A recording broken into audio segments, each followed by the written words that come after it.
What are you doing, you nerd? It's New Year's. Go find somebody to have sex with. I'm just yanking your chain. Nope. Very, very, very hard to find women. And I say women and not men or women because I have a grossly unproportionate male to female audience ratio. But I'll drink to that. Happy New Year's, everybody. So why is the DCU so bad? Right? Because we look into the Marvel universe and we see how successful it is. Right? We saw that this was planned out in advance, or at least from the first Avengers movie. I don't know how much they had planned before that. If I had to guess, I would say probably after Iron Man 2, it stopped being an idea and they were like, okay, wait, hold on. Let's go full force with this because there probably is something here. There's a lot of money to be made because, obviously they had to recast Hulk. I like Ruffalo better as Hulk. I really do. Edward Norton was fine, but obviously Edward Norton, there was a lot of behind the scenes drama. There was even this one story where they were halfway through filming and the script was done. And Edward Norton kind of came on set and was like, hey, we need to change this or I'm going to quit. And everybody was like, what? What kind of request is that? What are you talking about? And he was like, hey, you want to see something funny? Swish! I'm going to quit. I make more money than you. And so the poor script writers were like, what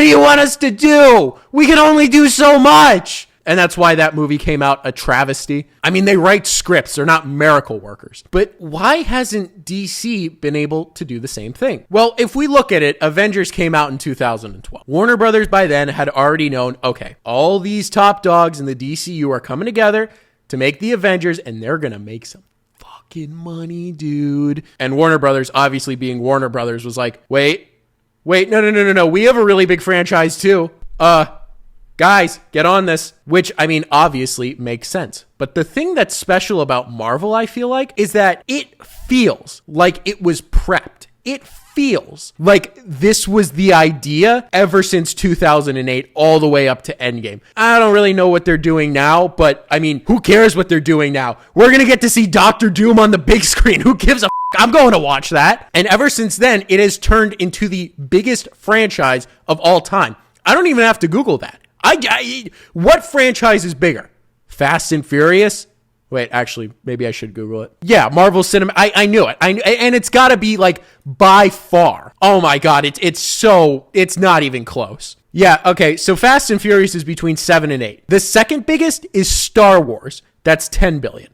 MCU is 30 billion. And this is interesting, right? The DC extended universe has grossed between 7 and 8 billion worldwide. The Avengers, just the Avengers, has grossed between 7 and 8 billion worldwide. So, I mean, no wonder DC was a flop. I mean, 7 to 8 billion, that's pocket change for somebody like me. But going back to my point, Warner Brothers goes, hey, you need to get on this now. Who are we getting? And they ended up going with Zack Snyder, which I don't think he's a bad director. But let's just say Fate of the universe, the Martians have a laser pointing at the universe. I don't want Snyder. The dude doesn't deliver during crunch time. Fate of the franchise, on the line. Warner Brothers has their hand on the power cord. And they give it to Zack Snyder. What are we doing? Why is the ball in his hand? Who let this happen?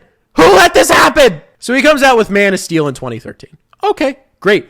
I love that movie. It had 57% on Rotten Tomatoes. That was not 57% on Rotten Tomatoes. That movie was, Henry Cavill did a beautiful job portraying Superman. And also, something that nobody talks about, that Zod fight was done so perfectly. With all the destruction and chaos that happened, that's exactly what you would expect when two gods are fighting. And here's where you get the interesting decision, to say the least. They give Zack Snyder Batman versus Superman, right? And they went fully in on this, seeing what Marvel has done, knowing that this is going to be cash, knowing that this is going to be an extended universe. And I feel like having the upper hand, they still messed it up. I understand the decision, you're going to pin Batman versus Superman. They're going to come together, form the Justice League because Batman doesn't like that there's an alien on his turf. I get that. But the way they executed it was horribly, right? The movie wasn't good.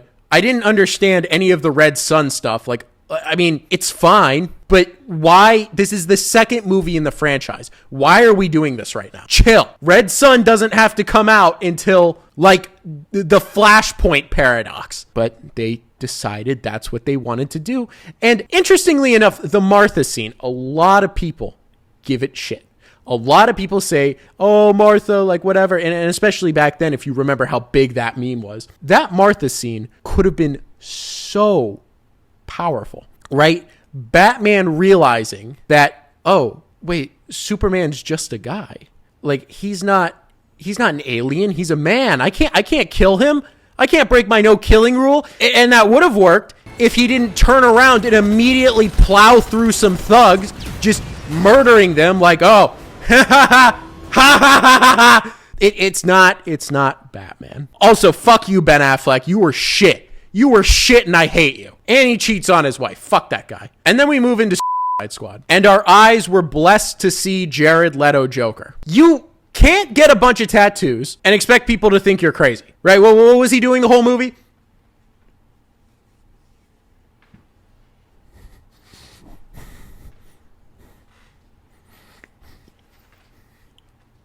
Yeah, I don't buy it. You were not nuts. You looked ridiculous. You were the worst Joker adaptation, and it wasn't close. And honestly, that's like all I remember from that movie. Remember how big it was too? They made a soundtrack for it. They were gearing up for this to be like a pinnacle moment in the DCU. Well, Rick Ross was on it. They got like 21 pilots and like or Imagine Dragons, whichever that one was. I torture you.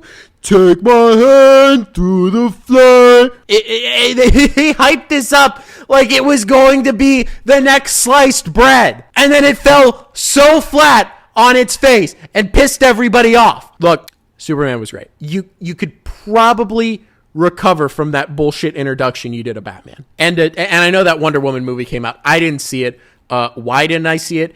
Because Gal Gadot is the worst actress of all time. Everyone else in grave danger. I need you to give me the stone. What happened to it? It got like 93% on Rotten Tomatoes. I don't care. I get it. Sexy Latina, right? As Wonder Woman. Sure. I get it. Which, I mean, I don't really see the resemblance between Amazonian and Latina, but I'm fine with that. I love Latinas. Oh my God. But not when they can't act. The fuck?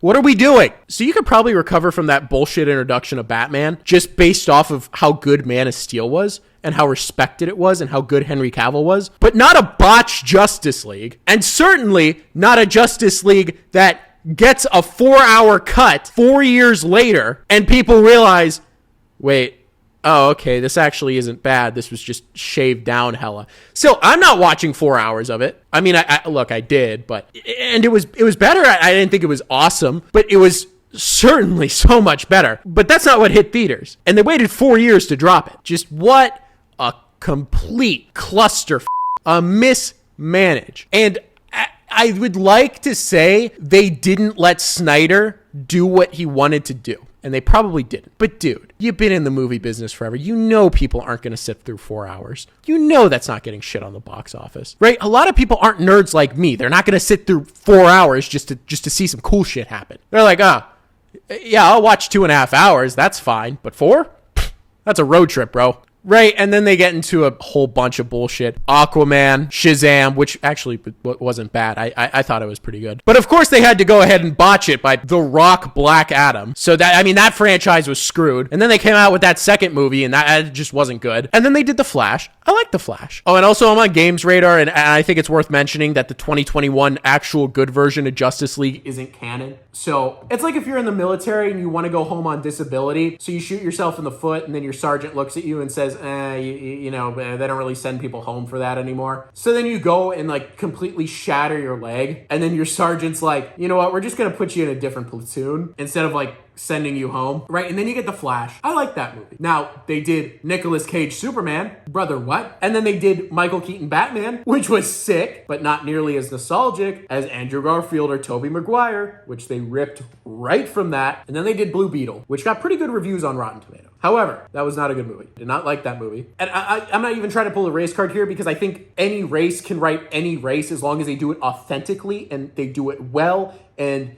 they do it maturely, as long as it's good and believable. I was like, this is the most stereotypical Mexican family I think I've ever seen in my entire life. All the Mexicans I know don't act like this. The whole thing, like the whole message that I got from this movie was just, it's in your corazon, Jaime. It's in your corazon. And then that one fat motherfucker was like, oh, mi culo itches. Oh, I have to take a diarrhea. My culo. I don't think that's actually what he said, but you know, that's like what I got from it. However, there was one bright spot, and that was them doing the right thing and giving the keys to James Gunn, the Suicide Squad. That was a bright spot. That was great. The writing was fantastic. And then Peacemaker. You watch the first movie and he's like, yeah, I'm not going to spoil it, but it was absolute cinema. I loved it. And of course, Creature Commandos come out. That show is like probably my favorite show right now. So I'm very glad that DC did the right thing. And they're now giving the keys to the Ferrari over to James Gunn, and they're letting him do his thing in a completely rebooted, non-horrible version. And James Gunn even said, he's like, look, if this Superman movie bombs, we're not getting a DC, which a lot of people don't like the trailer. A lot of people think it's cooked. It's not. If you think it's cooked, everybody's entitled to their own opinion. Except for you, you're wrong. No, I'm just kidding, obviously, but I think that movie looks amazing. I think the color contraction is perfect. I think Lex looks so classic. I think it's such a great blend between that classic 70 Christopher Reeve and the modern day superheroes put together. I mean, James Gunn even said in an interview, he said, this could be our world, but it's an alternate reality. And it really does, I think it really does a good job of making it feel like it's an alternate reality. I think once we see more trailers, so like I said, of course the DCU didn't work out. The writing sucked and Zack Snyder botched it, but that happens. And I'm glad we're finally getting a reboot with somebody that knows what they're doing. And with that being said, have a great day.